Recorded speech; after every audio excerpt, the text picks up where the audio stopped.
10, 9, 8, 7, 6, 5, 4, 3, 2, 1, 0.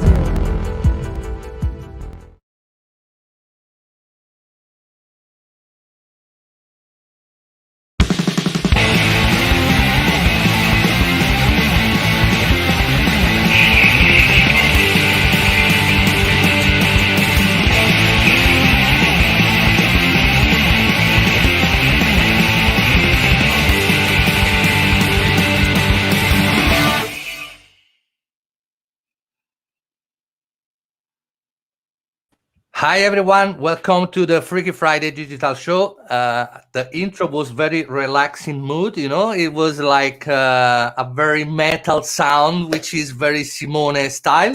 That's not really like you're wrong with the terminology here. That is not metal. That I would say that is more like West Coast hardcore, if you want to be precise. Well, this is your you know, specialty. This sound, it's what you prefer, and you know, there is a lot of declination from East Coast, West Coast, and yeah. Anyway, it's very energetic. It's very an interesting introduction. This music is going to give us today a clear mood of where we're going to end the episode. Yeah. And of course, it's Friday, and the weekend is around the corner. We have a great speaker there. I know that I opened the webcam at the same time, everyone. I made a mistake, maybe.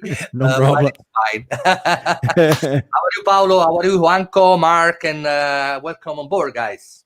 Hey guys, greetings from Florida, USA.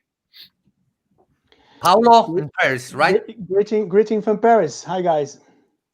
Good to see you. So you have sometimes someone closer to you, Simone. So we have believe it or not, it's on the complete opposite side from where I live. It's probably it will take me like 2 hours.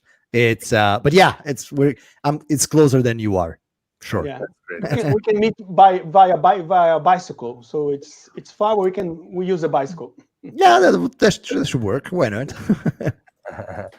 Right, guys. I'm ready to start. So, what do you think, Simone? Should we? Yeah, let's do this. Let's do this. So, first of all, guys, thank you so much for being with us today. It's always appreciated, and especially a special thanks to Juanco for being with us like so last second. I called you literally. I think I sent you a message yesterday at 6 o'clock, and I said, "Look, you want to do this?" And you said yes. So it's really, you know, we're big fans, and it's really, really, really appreciated.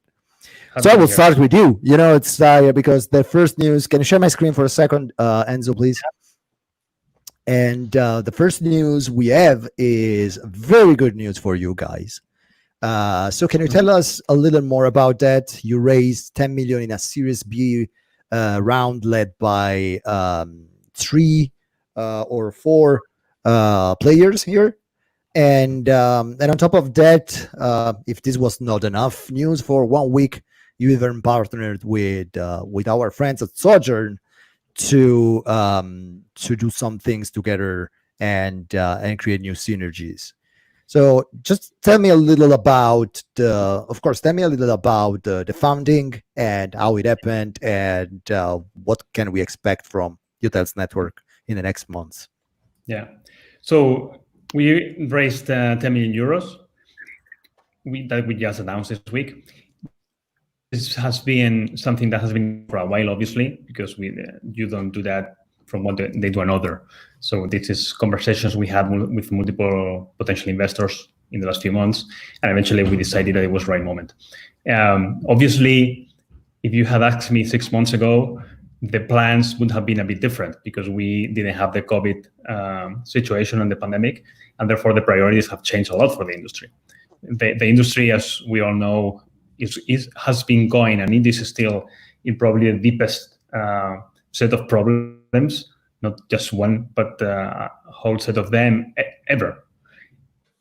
And there has been a lot of feeling around this. My personal view is that things are going to be much better than expected, because at some point everyone was expecting the absolute worst. So when you are at 0, you can only go up. So for us, what we we've been doing is really focusing on helping the industry, and that funding is going to allow us to do that for the long term, to ensure that when we partner with our hotel clients, we're going to be there for the long term, and we have the chance to build whatever the industry needs at any given time. So we are, as you know, we are very product driven in the sense that what we are creating is mostly new. It's new features, new possibilities to allow hotels to do things they couldn't do before. And in that sense, that's the core idea behind funding, allow us to do that over the next few years. And there's obviously the element of just covering more ground. No? We are already quite developed around the world, but there are quite a few countries and segments where we haven't been too active yet. And the idea is to be able to basically offer our services everywhere. And that is, we know each other for a while now, and it's no secret that I loved the company. I think we were talking before. Probably 75% of my clients are using your platforms, and I swear I don't have any kind of commercial agreement with Juanjo. It's just that I love your products. And one thing that I feel really helped hoteliers during the pandemic was the fact that the messaging platform that you guys have just allowed hoteliers to keep their information up to date with a level of accuracy and speed that would have been unthinkable by hard coding all this information into the website, and so again, we all know that this pandemic is probably the worst thing that happened to the industry over the last 100 years. But I think in a strange, bizarre way, gave you some kind of edge. I think I felt really a lot of my clients that were using, because you do have a suite of a lot of products. But over the last 6 to 8 weeks, they really worked hard on the platform just to make sure that this information was out there. Do you think I'm right, or I'm completely off? Yeah. No, I think you're totally right. Let me give you some data. So our goal as a company is to help hotels grow their direct channel. And under that growth umbrella, there's a few set of tools. And one of them is this real-time communication and personalization of the messaging. And that is by far the one thing that the clients have been using the most in this period. Actually, in the first few weeks of the crisis, we saw an increase of 120% in the usage of the tools, because basically everyone was logging in and trying to respond in real time to a very changing situation, to inform if the hotel is still open, is it closing, when they will reopen, what are the health measures that they are taking, what do happen with your refunds, your reservations. Now everything is flexible. So there was something new to say almost every day. And a conventional process of reprogramming the website to say that would have been very costly for them, especially when a huge part of the teams were not even working anymore, right? So we saw that particular part of the product has been super useful. And we as a team have been doing also an extra effort on helping the clients use it. So in many cases, we offer our help for free to just set up whatever they needed. Because in many cases, there was one person left in a team of 15. So that's a big problem. Yeah, overwhelmed. No? So that part has been very, very interesting for us, because what we learned, I think, whatever happens in the industry itself, when you look at our company in particular, the key thing that we worried about is, okay, how relevant are we? What we do, is still relevant or not? And I think that applies to any company, because a crisis like this one may things much more obvious and not others that are not obvious at all. The clear thing is Zoom, for example. No? Every video conference tool is exploding. Well, for us, what we discovered is that the core need that we're serving is even more important than before.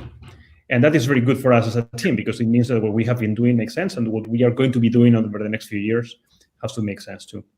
And even give us kind of a hint on where we should put our resources, no? In the sense of, okay, we have a list of priorities and a roadmap, and now all of this that is happening and all the conversations we have with clients inform this process.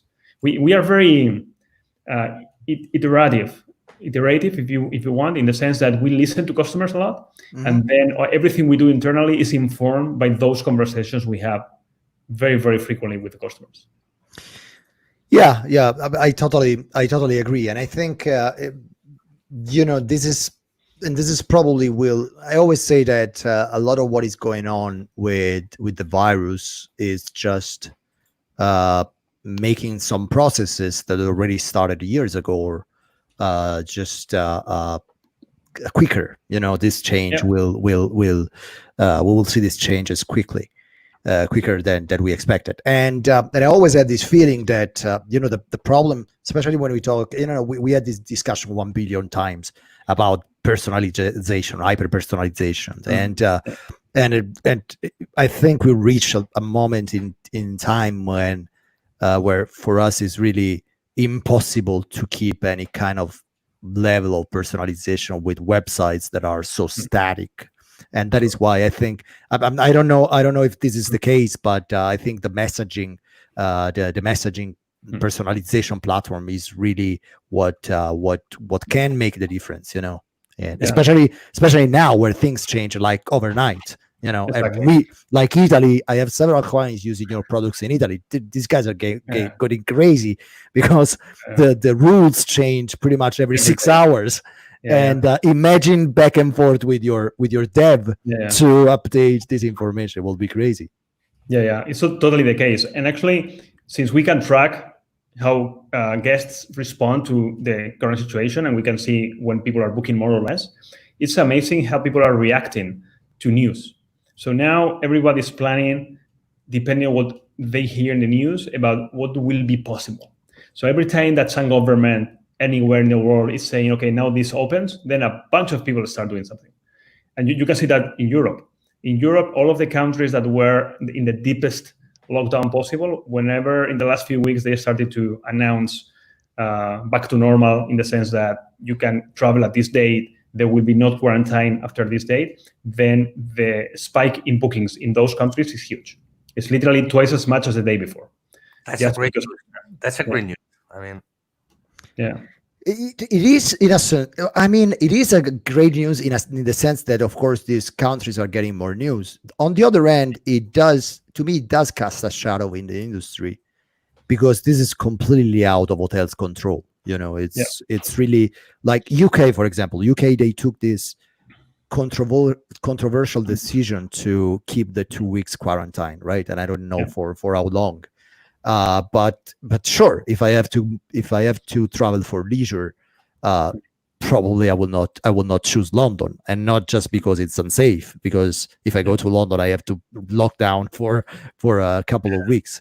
And I think this is I think the virus just gave a lot of food for thoughts about how much we are dependent as an industry to government choices. Yeah, that's completely true. On the other hand, one of the things that we are trying to do internally in the team is to think long term, because the problem with this is that it may seem like what we are living through now is going to be like this forever. And just as we had a very long period of, let's say, growth and happiness in the industry, if you want, and we are going through the exact opposite, but it will go back to the positive one too, for sure, because it always happens. So when we, for example, raise the money and we have our product plan and development plan, it's not thinking only over the next quarter. It's over the next 5 years. And that's the reason to raise too. We have been, as a company, traditionally very efficient in how we use the funds. And we have raised previous to this a much smaller amount of money than almost everyone else in our space. And we want to continue to do that and have the security that we can invest in something for the long term. That if we are going to build something, will be very useful in 3 years, not only in 3 months. That's smart. Look, I don't know that you don't have much time, and again, I do really appreciate that you are here with us today. Can you just tell us something about the second news, this partnership with Sojourn? Sure. So we are very active in partnering within the industry. When we started the company, that is one of the core elements that we thought it was important, because there's a lot of pieces of software and products that hotels can use. And we didn't want to come in and take something and do a better version of something. We wanted to do something new that adds an additional layer of value. In our case, you already have a PMS and a booking engine and a channel manager, etc. And what we add is a set of growth tools to increase your sales. So we can work with anyone because we don't displace anyone. So the part of the ethos of the company is to look for these partnerships, and we have multiple good partners around the world. What's new with Sojourn is that they do something that is very complementary to what we are doing. So as you know, the core idea of Sojourn is to bring traffic, to bring good client with potential guests to hotel websites. And then we help convert, upsell, etc. to those people. So we are very complementary. They bring people, we sell better to those people. So it seemed like a natural thing. So we've been talking to those guys for a while. We've run a number of tests in the past, and now we decided it was the right moment. Also, and basically we are planning is to help each other in both ways. Our clients, if they get more traffic, they will sell more through our tools. Their clients, if we help convert better, will sell more to those traffic campaigns. So it's almost a perfect win-win situation if it works. Yeah. Oh yeah, sure. And because I do have a lot of clients using Sojourn as well. I really like the guys, and especially now. I think they did a very good job at listening to the customers, and they came up with like commission models. I think I personally reviewed Sojourn contracts for my clients, at least a dozen of those, and they were always very, very open. So what do you think we can expect in the next hotels already using the hotels network or hotels already using Sojourn? What would be like the main change they will see? So ideally, the equation to make money with a hotel website is actually pretty simple. You get X number of users, you apply a conversion rate, and you get a number of bookings. Sojourn works mostly on the initial one, the amount of people that come here, and we work mostly on the second one, that from the people that come here, you sell the most, right? So if you increase either one of those, the final equation the final number is higher. What we are doing now is we are going to try to increase both at the same time for hotels. You don't have to choose one first, the other second. You can do both at the same time because we are working on that. And hopefully our products can integrate too, so that they work together. For example, the easiest thing is with an example. So you know that one of our core ideas is this personalization. So we can personalize based not only on what we know, but of what Sojourn knows too. So the idea that we can build something where the personalization goes one extra step is potentially really interesting. Okay, I haven't thought about that. Yeah, that makes total sense. Okay, that's cool. I'm very excited. Again, I really like both companies, so I'm very excited to see how this synergy will work. Well, one last point about this partnership idea. For us, as I said, is very core. But one interesting thing that I noticed is that within the last few months, given the situation, most people are more open than they were before to try to look for new partnering opportunities. I think that the industry reacted pretty good, I think, in the sense that everyone said, you know what, we have to do whatever is in our hands to help everyone else. And we are going to come out of this together. And therefore, things that maybe were not on the table because they were either not a priority or too complicated, etc., now people are looking into that. And some of them will come into practice and will go live and will be very useful for the industry in general. That is very good. That is very good. And usually it happens. It's true that usually in times of crisis, after times of crisis, you have this better human relationship, even between companies. Now the big question is, will it last and for how long? But yeah, we take it. We live day by day. Juanco, thank you so much for your time. Very welcome. Thanks for having me. Again, every time the door is open. And again, congratulations at the name of all the digital stuff. We're very, very, very happy for you. You totally deserve that. Thank you, guys. Thanks, Simone. And thank you, Juanco. Thank you, and everyone. Bye. And it's a very bye. Kudos on the Hotels Network team. Okay. Thank you. I will.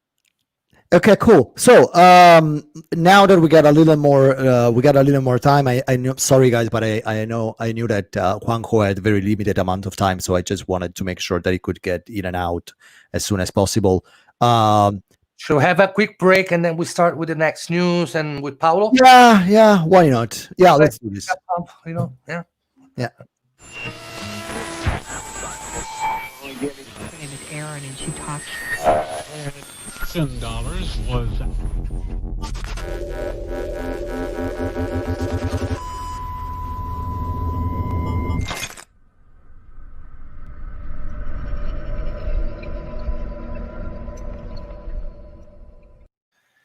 All right, welcome back. These things are getting creepier every time, my friend. I don't know. I don't know if we got a pattern here, but I'm kind of afraid to know where digital is heading, like in a couple of months. Black digital is becoming. You know? Like digital, yeah. I'm just waiting for something to jump out at me. You know, but this one, I think this one is still okay. There's the other one. It's kind of creepy to me. the alone one. Can you the other one? that? I think that's a little too creepy, but that could be me. You know, just I'm becoming softer with years. Paulo, just please tell me I pronounce it right. It's a good pronunciation. Yeah, Paulo. Paulo. It's very hard for me to say that. Paulo lives everywhere in the world now, but originally is from Brazil, from Rio, right? Yeah. Come on, it's Paulo. You can do Thank it. you, Mark. You got it. You got it, Mark. Paulo. Okay, cool. Well, Cool. Italians, they have difficult to say Paolo. Normally it's Paolo. That's not doesn't matter. I love Italian language, so that's okay, Simone. Because we got so many, and I told you, just I love the language. I don't speak the language. I can't understand because there's similar languages. Okay, and I do love a lot of Portuguese speaking writers. I told you yesterday when we did the call. Pessoa is probably one of my favorite poets, and I really love the language. Just then pronouncing it, that's a completely different story. So can you tell something about yourself? And I know it's not easy in just a few minutes because you have like an impressive experience. But can you introduce yourself in a couple of minutes? Yeah, thank you, Simone. Thank you, Enzo. It's great to be in the show. So, to very quickly, I have been in this industry for 20 years. I worked in senior positions in different hotel chains, Accor Group. I had the chance to be in charge of the development and the launch of the global loyalty program of Accor, which is now it's called All. I lived in many different countries, in Germany, in France. I'm Brazilian originally, but I have been out Brazil for 15 years. And lately, I have been dedicating more time in doing assessments on M&A projects related to travel, technology, and also doing some academic works related to innovation. Because I think that the approach usually, let's say the schools they give to innovation, it doesn't have a good fit for our industry, hospitality. When I see a general manager or a hotelier, trying to deal with innovation, I think we need to develop other tools rather than just generative, creative tools, because they are really hands-on, pragmatic. So we need to, to bring innovation to hospitality and to hotel managers in a different way as the way it is, it has been doing. So I've been working in some schools, teaching and lecturing and writing about innovation, what I call managerial innovation. And this is what I have been doing lately. That's very interesting, and again, it's very in line to to what I like and what I'm passionate about. And would be great if I can sneak in one of your lectures one of these days. So I saw that you do teach on a lot at MBAs here in Paris. So I mean, I can still look like a student, know. So if you can sneak me out, that will be kind of cool. Well, I'm not only going to stick you out, but I'm going to invite you to do some lecturing in my track. I'm doing for CMH, which is a very traditional hotel school in Paris, and I'm going to start at ESSEC, at their Master in Hospitality next year. And indeed, we are more than welcome not only to be a student, but also to share your great experience and point of view. That will be very good. I did several things with ESSEC. It's going to be a disruptive lecture. It's going to be a very disruptive lecture. You better be careful there, Paulo. I always say, you know, and really depends. Like the ESSEC students, to me, it's look. I don't know if it's politically correct to say, but the ESSEC students to me are just amazing. And you know, the question you got from these guys are just amazing. And I've been doing this for I did it a few times with Janelle. Maybe you know Janelle as well, as she's taking care of part of the organization at ESSEC. So it's I would be more than, you know, would be honored. But yeah, let's combine a live streaming directly from Essex School, a lecturing. Can we? They're very protective. They're very protective with their contents. You know, they're very, like, even when you have to share slides, it's almost like you sign an NDA. It makes sense. You know, the quality is so high that but we can try. I mean, yeah, why not? Keep me up. You guys can do it. No Yeah. Okay, cool. Let's all that thought, because I want to talk a little about innovation with you at the end. Just let's go quickly through some of the news. So Hotels Network, we went over this. There is this new update. Google Maps is doing something. Again, it makes sense with their position in the market to make traveling safer. Not only traveling, but just, you know, moving around the city. And I think this is kind of an interesting new feature. And basically, this update lets you see when a bus or a train station is busiest during the day. So let's say you are a little more âgé, as we say in French, or, you know, old, if you want to use a non-politically correct word. You can choose that, you know, to take a bus or take a train in a moment where it is less crowded and, you know, less risky for you. And I really like that I start seeing these initiatives from Google. And on top of that, the other day, I'm just I don't know about you guys, but I'm receiving some Google Ads marketing credits for a lot of my clients. So apparently Google is giving away some money even to do some advertisement. And in moments like this, I think everything is more than welcomed, right? This is where something that I would like to have your opinion, though, because it's I think it's really close to what you do and what you did with brands. And it's about Hilton extending the flexibility of its cancellation policies. And, you know, there's been a lot of, I think, probably cancellation policy has been one of the most controversial topic during this pandemic, with OTAs just taking unilateral decision most of the times. I'm kind of surprised that Hilton did go so aggressive with cancellation policies, but apparently everything that is booked up to August 31st can be changed or canceled without any penalty up to 24 hours before the arrival date.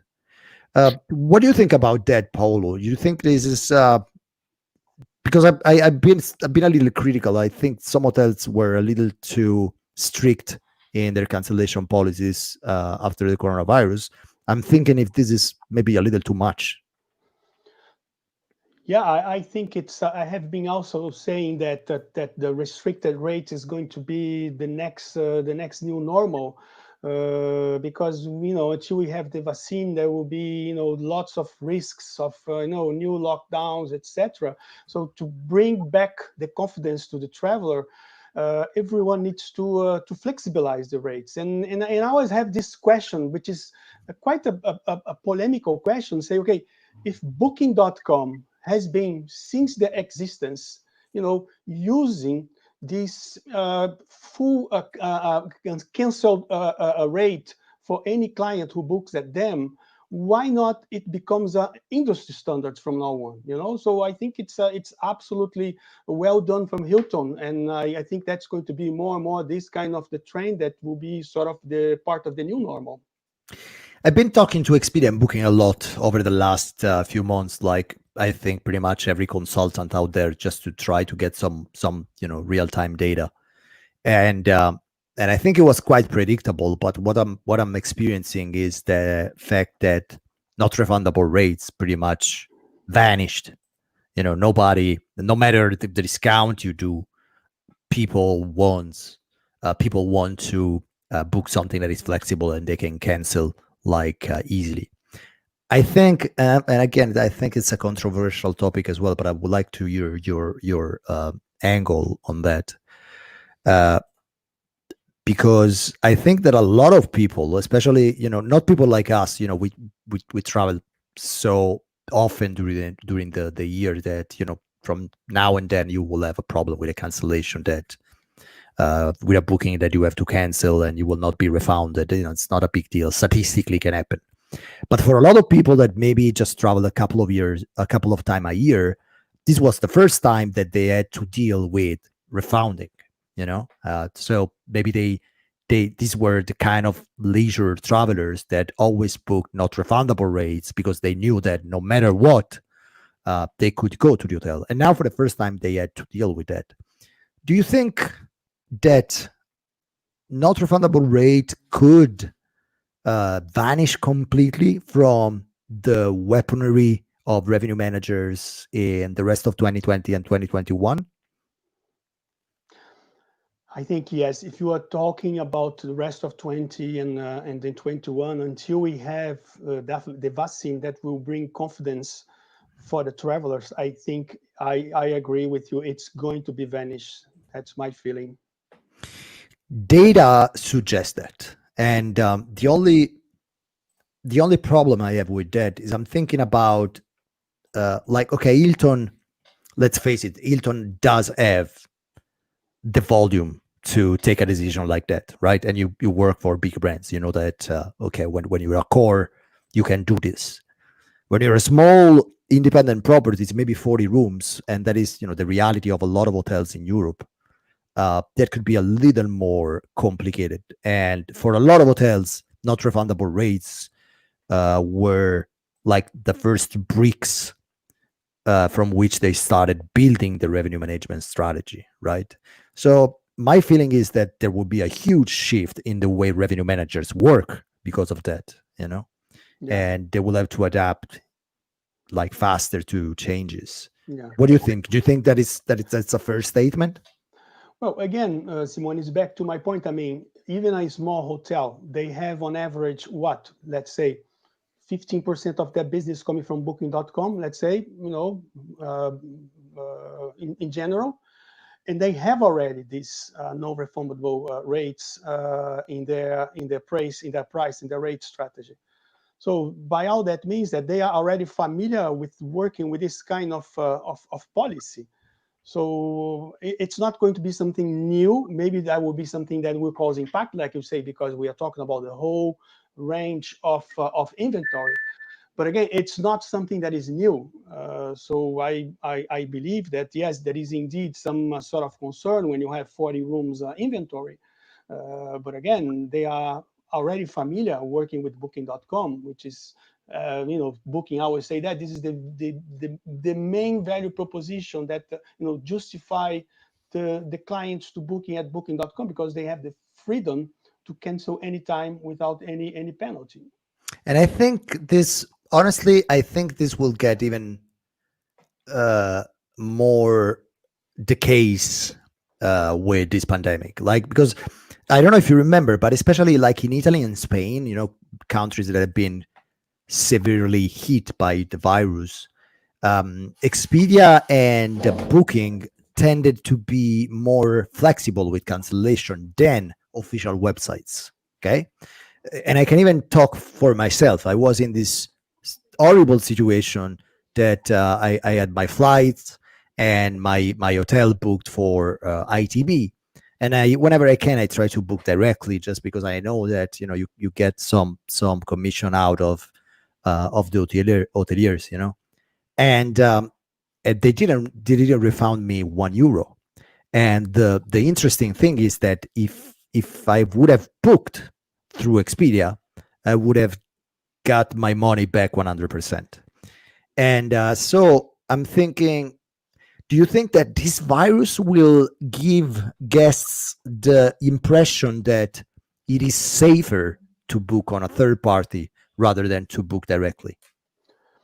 If the hotels don't take the initiative to flexibilize their rate strategy on direct, yes, indeed, the OTAs will appropriate of this value proposition. I mean, it's a golden opportunity for the hotels to use either via their loyalty programs or use either via their own direct customers, this kind of argument to attract direct business. Say, okay, here it's flexible, it's free. I mean, you can do whatever you want. You know, it's the control. It's under your hands, not in my hands. You know, I think this is great. I just got a quick point, okay? Always the idealist, and seeing us all as an industry working together with cleaning protocols and all this other stuff.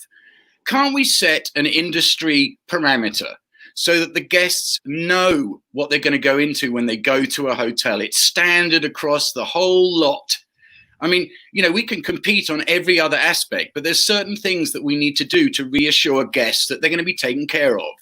So is it ridiculous to propose that these guys get together and actually set an industry standard?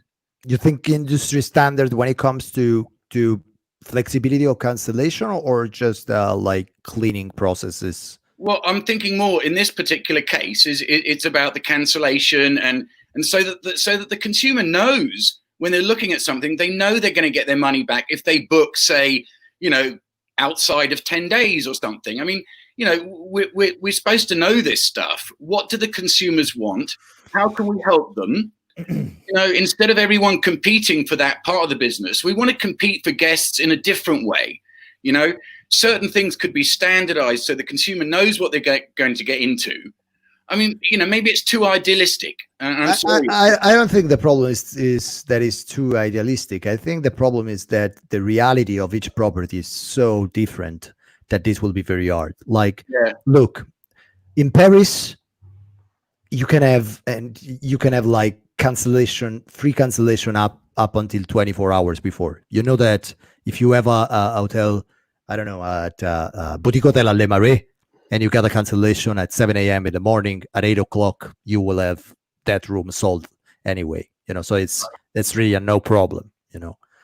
The problem, though, is on some destination with crazily long booking windows and, you know, like seasonal hotels, some luxury. In that case, that could be a problem, because imagine that you got the cancellation, like same day cancellation or 24 hours cancellation, right? You will never be able to sell that room again. If someone's staying for 7 days or 14 days, yeah, you're totally right. So, but maybe we could make some suggestions, you know, that fit into the right property so the consumer knows. I mean, leisure travel for vacation, surely non-refundable up to a certain point, maybe, I don't know, maybe they, you know, but just put some thought into it and look at it as an industry as a whole versus looking at it as an individual hotel competing or a chain competing. You know, let's help each other out here, give the consumer some values and standards that they can rely on and trust, and move forward. Yeah. I don't know. I don't think it was. Look, logistically wise, the whole cancellation problem was not managed at the best of our, Indeed, you know, abilities.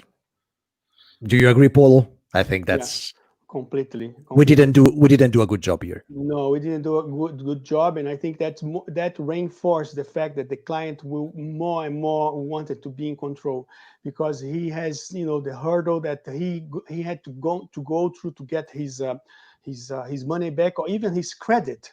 I mean, most of them didn't get their money back; they got their credit. And by the way, this is going to be another issue for another show, because travel credit is increasing liability, you know, of so many airlines, of so many hotel companies, that at the end of the day, I mean, the hotels and the airlines, they will have a sort of a whole bunch of seats that will need to be available for the guests, for the travelers to redeem their travel credits. But this is another story.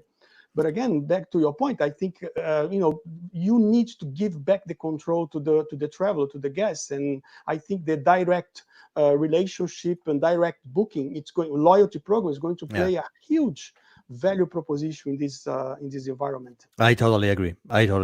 Flexibility, like if I can give, I don't like to give suggestion for a post-coronavirus world because I think sometimes it's even misleading. But if I can tell you something with some level of confidence, is just try to be as flexible as possible, at least for the rest of 2020 and 2021. Yeah. I know you like this one as well. Goodbye, room key. So the company just stopped providing hotel search. Okay. Do you have an opinion on that? Because my initial thought was, I didn't even remember these guys. I didn't even know they were still around. So, what's your take on that, Paulo? Well, I think Simone, it was a great that you remember that, because Roomkey was also out of my radar. It's great. I mean, you just came back with a Roomkey, but I think Roomkey was a fantastic initiative in 2011, when they were sort of trying to maximize what they used to call the interstitial traffic between their own organic. But I think they really start to lose their hand when they decided to call themselves meta searchers, and they start to open that connectivity to everyone. And I think they got lost. So I think Roomkey got lost 2 years after they were created, and I'm quite impressed. They lasted so long. Huh? So yeah. That is, I think that's the news. I think. Do you remember when they went into this meta search kind of reshaping? That was like 2015, maybe 14, 15. Even before. I think I remember that. I remember very clear when they went to the news and they said, "Well, we just announced our ODD connection with, I think it was with Amadeus, or I don't know with who." And I said, "Well, now it's dead."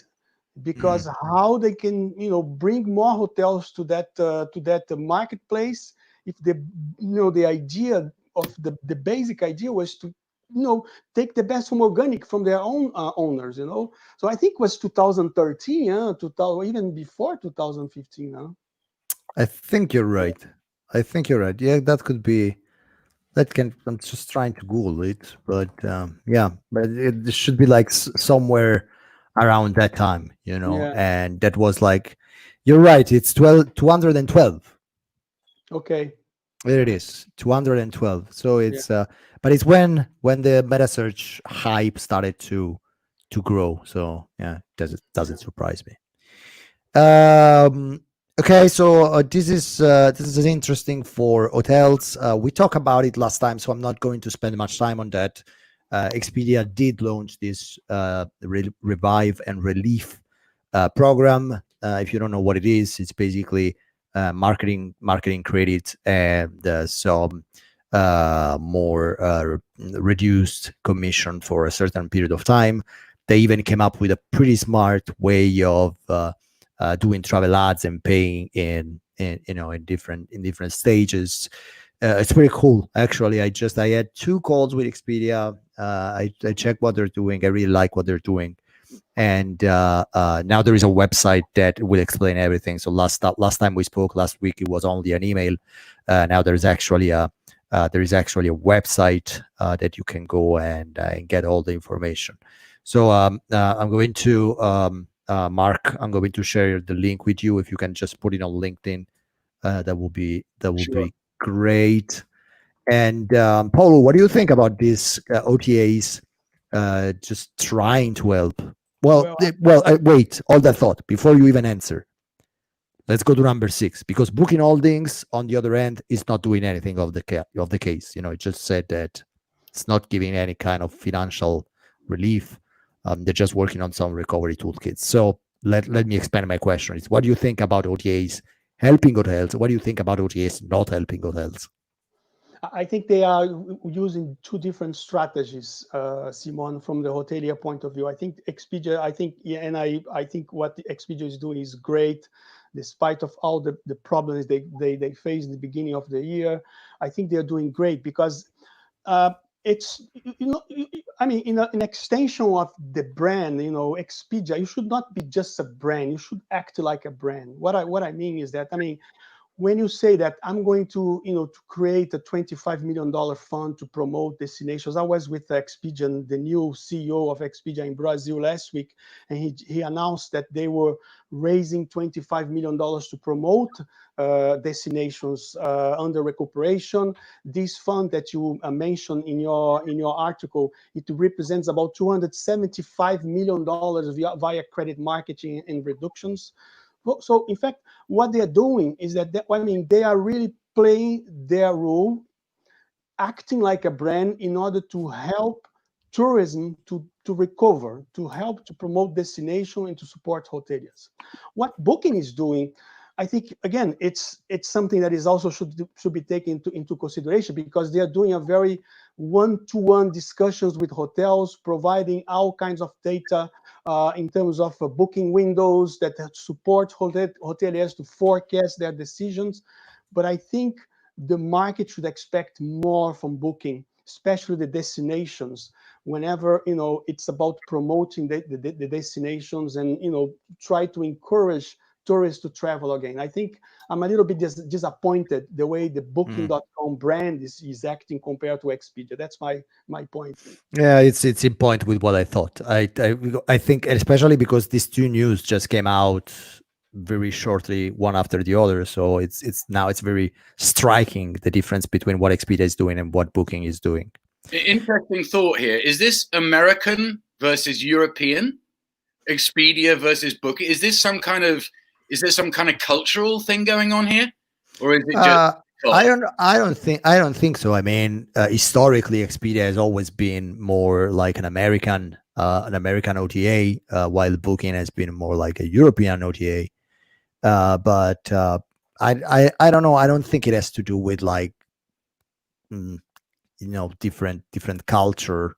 If this is what you're implying, I really don't know. I just think they're just taking two different approaches, and maybe they will come back with something else. Interesting that two biggies take two opposite approaches, huh? That is very what the decision-making process was like in the boardroom when they were talking about this and how they were going to do it and so on, not knowing what each one was going to do, and they're totally different. It's amazing. Yeah, and I think the first one to do some kind of relief for hotels was actually not even one of those two guys. It was Airbnb. Yeah. And so it's let's see how this develops. I mean, I'm just signing up to the program for a lot of my clients, so I can probably tell you more in a couple of episodes of Digital. But let's see. Let's go to number 7. So, okay, this is like a prediction that there's really nothing to comment on that. 84 billion lost in 2020. We did a special episode of Digital called Focus Flight. It's still available on YouTube and on all major podcasts. So I suggest, if you're interested in the topic, you can just check it out. It's probably 1 hour and a half, even more. It was pretty long conversation. We had very great guests. TripAdvisor did something though, so nothing in terms of relief or marketing relief, as far as I know, and this is all like really hush, not officially confirmed by anybody, but as far as I understand, they are working on a pay per stay model as well, like Google did for meta search ads. So again, it's not confirmed, just voices, just the usual suspects. It's another fail, Simona. What do you think? Where is gonna end this? Come on, we know that. I mean, it's nothing. Look, if you think about it, like this PPS, pay per stay approach, it's very similar to what Trip Connect with commission model used to be, right? So Yeah. like TripAdvisor taking this more OTA. Around the words and Yeah. make it The only true. the only difference is that the commission model was based on booking date. So let's say you book, the hotel only pays when it has a booking, but then if the guest cancel the booking, the hotel still will have to pay the commission, right? With the pay per stay, it's exactly like an OTA model. You only pay when Google the is guest. providing now. Sorry.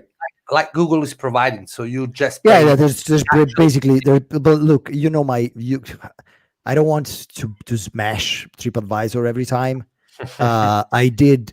If you're interested, I did wrote an article with an interview to 3 former TripAdvisor employees that were fired during these 900 layoffs, and they have very strong opinion about the company.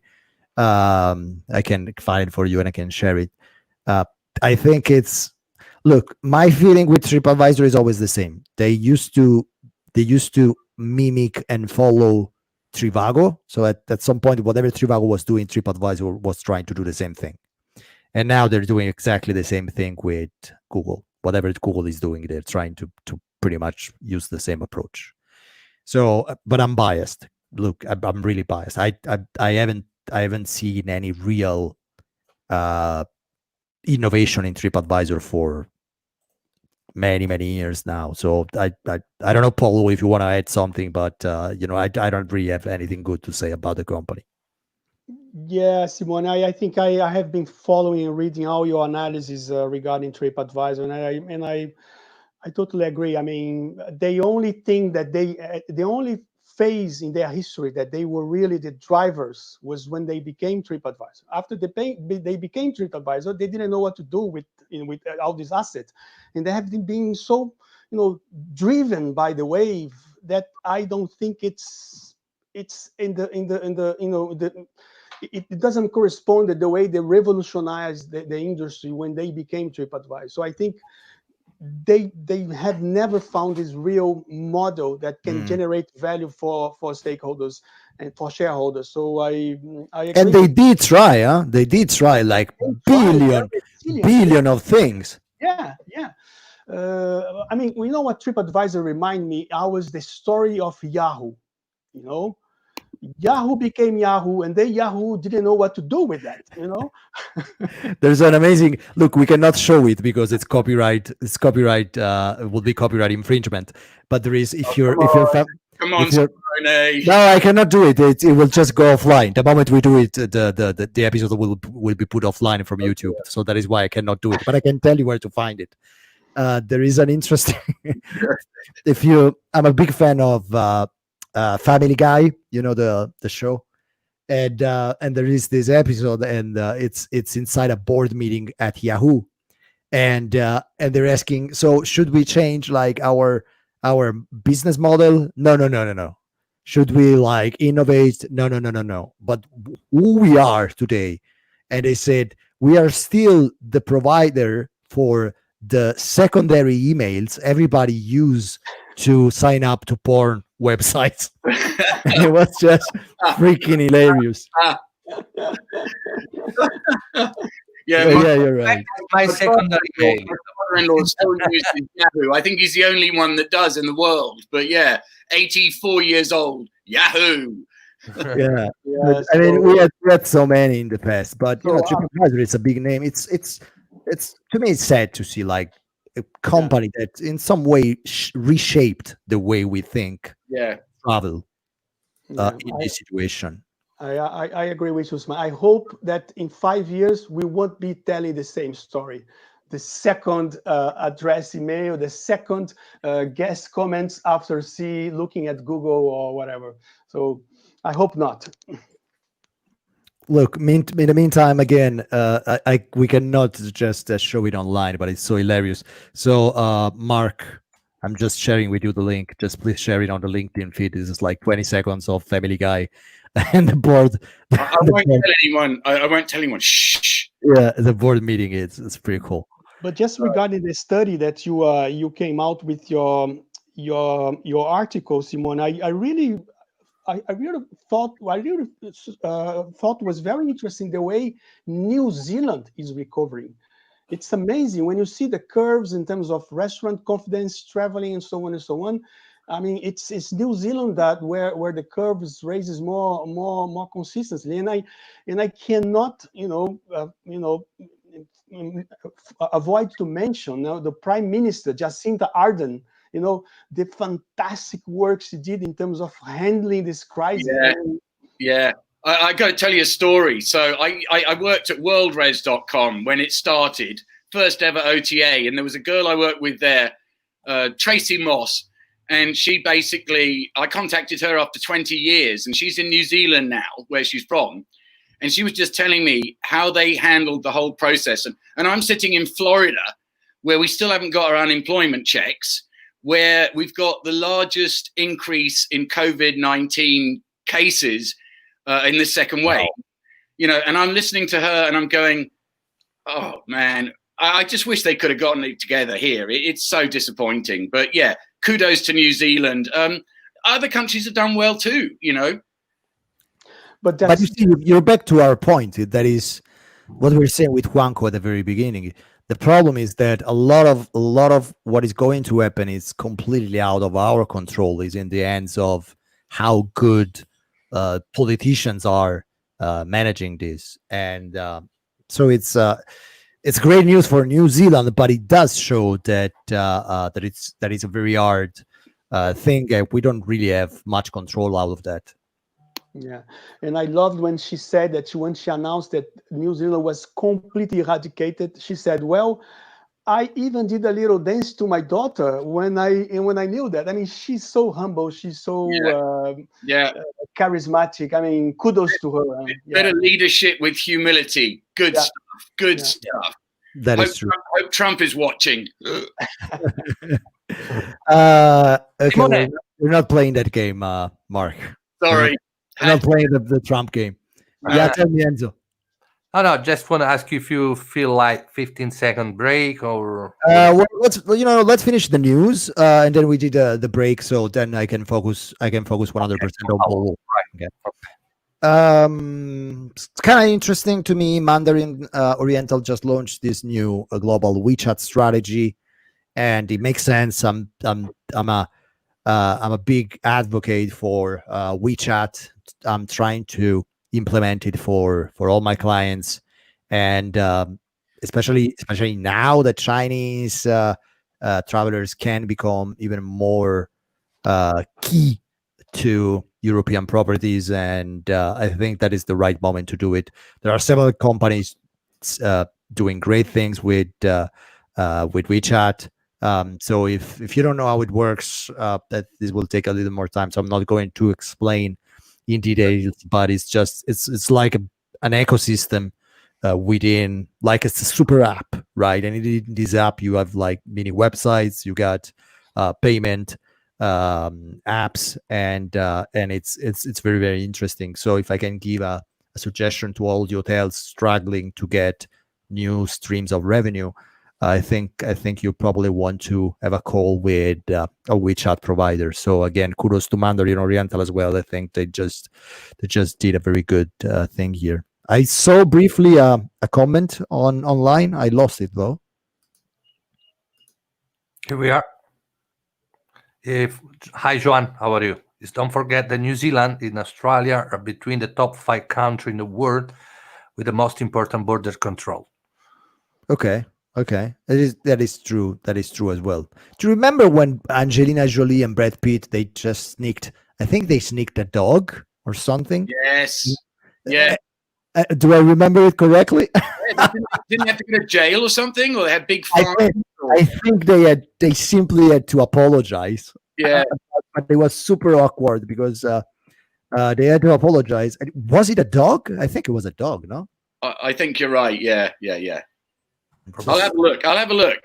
Let me go in, have a look. So you can find it on YouTube probably. And okay, cool. So let's go to the last one. So we do like a very, very short break, and then we move to the interview. Interesting partnership between TUI and Booking.com. on tours and attractions, and I don't really like the word, but experiences. And so it looks like Booking will have now direct access to around 70,000 tours and attraction globally, and this will be done by Amusement, that it is to a subsidiary. Okay, so it looks like, again, the strategy is to become like a huge ecosystem where you can pretty much have everything from booking a room to booking a tour, an attraction, etc. I think it's pretty makes sense that they didn't do it internally, but they're going with a partnership. So let's see how it turns out. I think that's absolutely huge for tour operating and the tour operating field. Coach tours, pre-planned fly dries, things like that. It's going to elevate that whole element of travel, lifestyle travel that we haven't seen integrated into these guys before. So yeah, I mean, it's a biggie. It deserves to be up there. Yeah. Well, let's see how it turns out. Okay, Enzo, I think just let's go like 15 minutes break, and then we can 50 focus. seconds is better than 15 minutes. did I say 15 minutes? You did. Jesus Christ. It's Yeah, and then just focus on the break and the beer. 15 minutes, we need a beer. Excuse me, it's 9 o'clock in the morning over here. What are you talking about? It's 6 p.m. somewhere, my friend. It's always 6 p.m. somewhere. Right. So after the break, it's going to be on the screen only Simone and Paulo. Me and Mark will be on the background, and we'll jump in the conversation at the end of the episode. Okay. See you in a bit.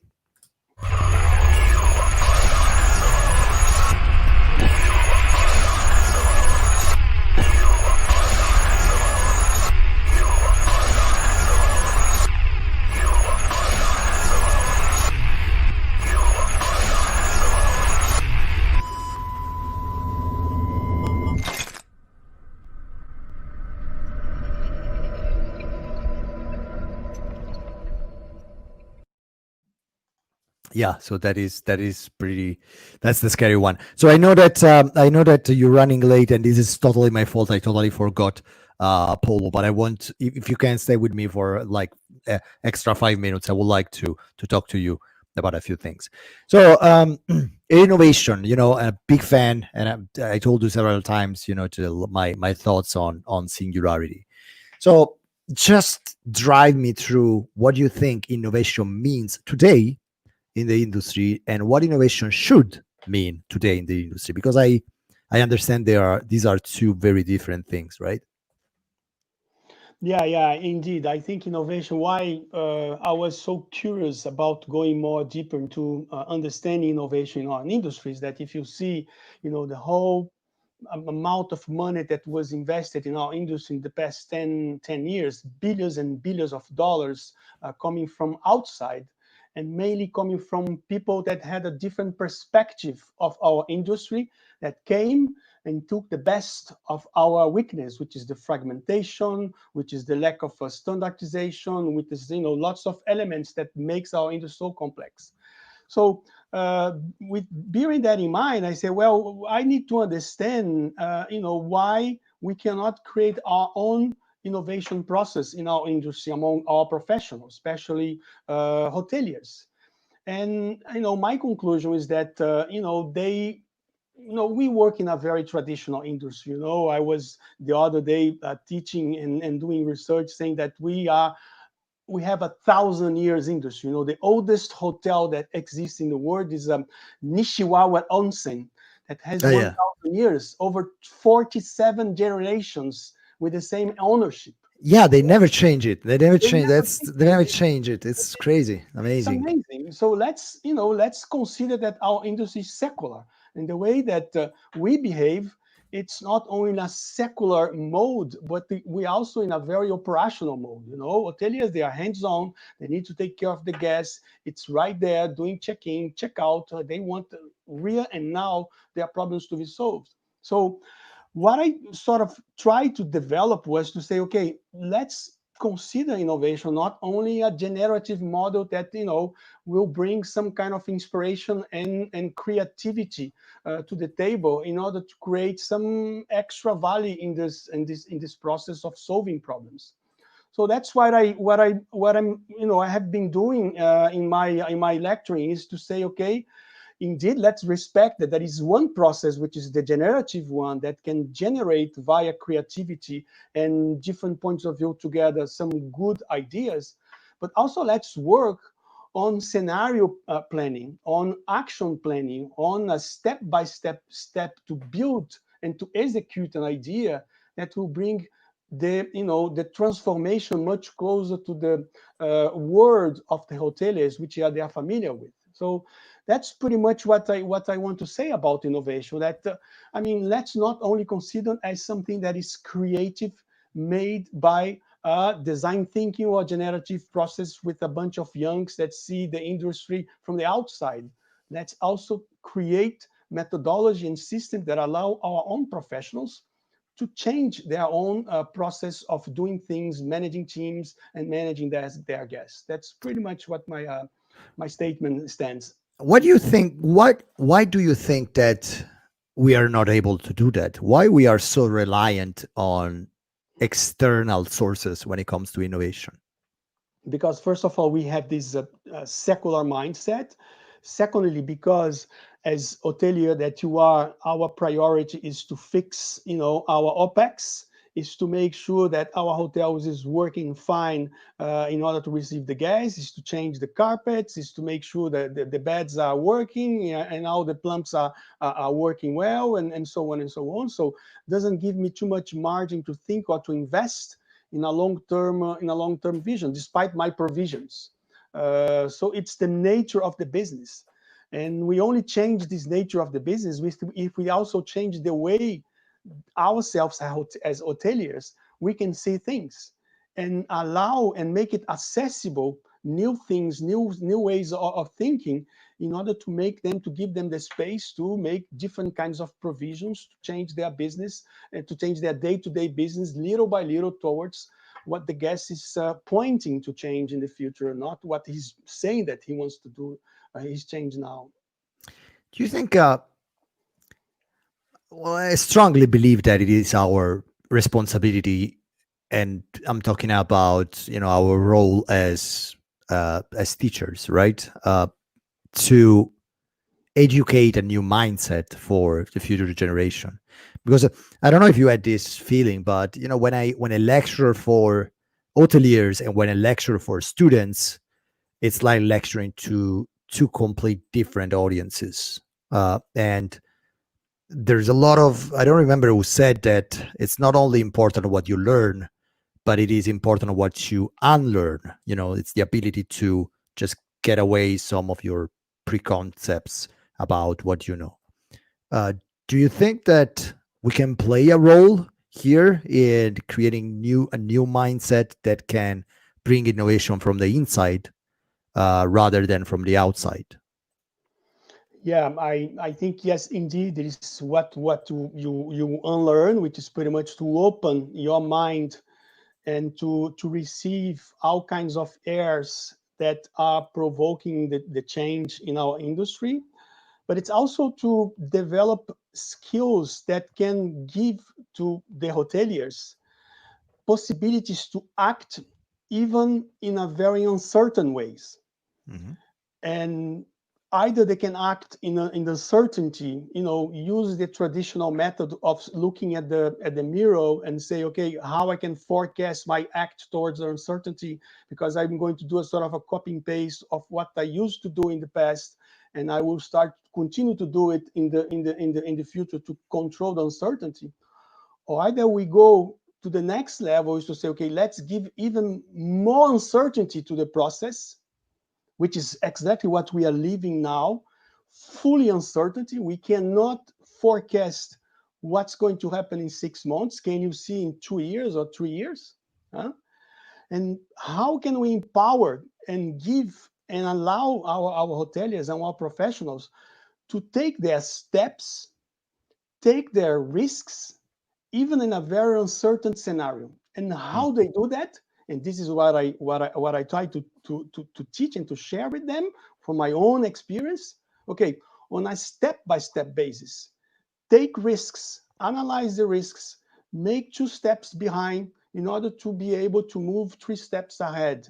So create scenarios, act in these scenarios, foreseeing the future, very uncertain, but making sure that very single step will be a step ahead.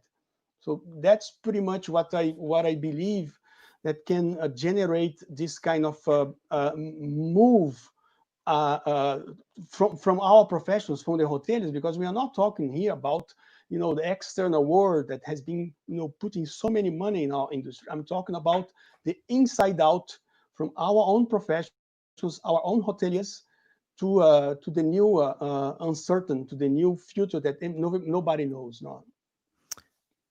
So do you think that this could be like a problem of lack of imagination, like lack of making sense of what the future can be? I find it a lot with hotels from time to time, and that you're right. Sometimes it's just so, even because of the nature of the work, they are so concerned about what is going to happen in the next couple of weeks that they completely lose sight of what is going to happen in 5 years from now. And this is where like tech companies or OTAs can on the other end just act fast.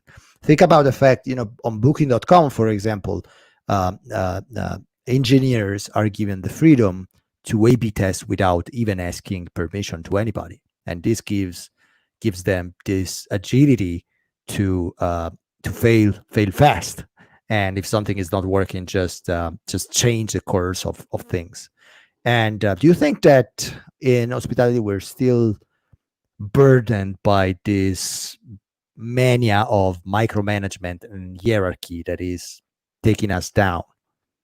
Yeah, indeed. It's the nature of our business, and we are condemned to continue like this. And at least one good thing about everything that is happening now is that they will need to be creative, because they will need to make their business alive with 25% occupancy or 30% occupancy in the next 9 months. If they lose the summer, I mean, let's say even worse. I mean, you were talking about the Greek hoteliers. I mean, if they miss the summer, they will need to be creative to survive their business, running at a 20% occupancy the whole year. So yes, now I think it's going to be some change, and I'm very positive about it.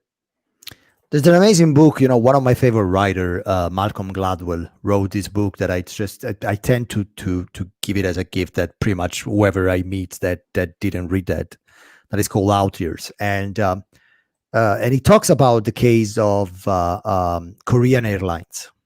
And it's always fascinating to me, because what he says is that at some point in the history of the company, Korean Airlines had the highest number of plane crashes.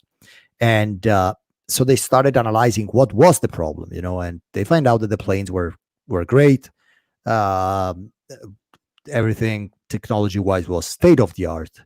And then they find out that the main problem was that in order, and I didn't even know that, but in order to operate an airplane, you need a pilot and a co-pilot, okay? And these two guys need to interact quite often. There are a lot of operation that you do on an airplane that needs to be done by two persons. And what they find out was the fact that in the Korean culture, you had all these different degrees of hierarchy. So sometimes the co-pilot saw an error made by the pilot, but it was not in the hierarchical position to point it out. And you got one problem and a second problem and a third problem, and at the end of the day the plane just crashed, right? And they fix this problem by to me it's genius, but they fix this problem just making English that doesn't have any level of how do you say that, courtesy in the language, the language that should be used between the pilot and the co-pilot. When they did that, Korean Airlines became one of the safest airline companies. And I still think that this lack of innovation is very much linked to the fact that there are some people in hotels that are just invisible. They cannot just step up and say something and maybe that something is something smart, and so I think that probably one of the things that we should teach our students is this letting go of this hierarchical structure. Do you agree with that? Yeah, I agree with you, and this is also it's not only this cultural context and generational context, but it's also related that there is no other choice. The generation that is coming, that is already starting to work in the hotels in a very, very low level. They are coming with a mindset that they don't accept the top-down orders. They just don't accept the fact that they should just obey orders without being respect and without having a meaning to be there. So it's the challenge. If you want to keep your young employees with you need to also to change the way you interact with them. And I think lots of things are happening in this environment that makes even the challenge even bigger to our hoteliers in our secular industry. Okay, let me ask you one last question. You know that you're super late, and again, I'm so sorry for that. If you could give just one suggestions to hoteliers listening now related to innovation and the need of this internal change rather than external change, what would be one sentence? One sentence would be, you are capable.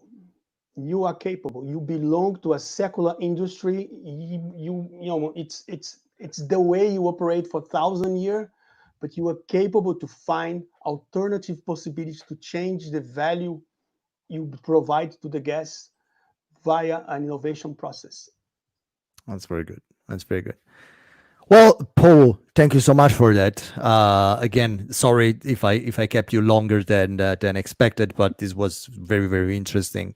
Can I just add that statement, Paulo, was inspirational. Really. Thank you, Mark. Can you repeat what you just said? Because I think that's so important. Do you remember what you just said? Yes, I remember. Say it again for us, please. They are, hotelier. I put myself in their skin. I mean, he's capable to make the change, even if he belongs to a system that is secular. Like I said, right.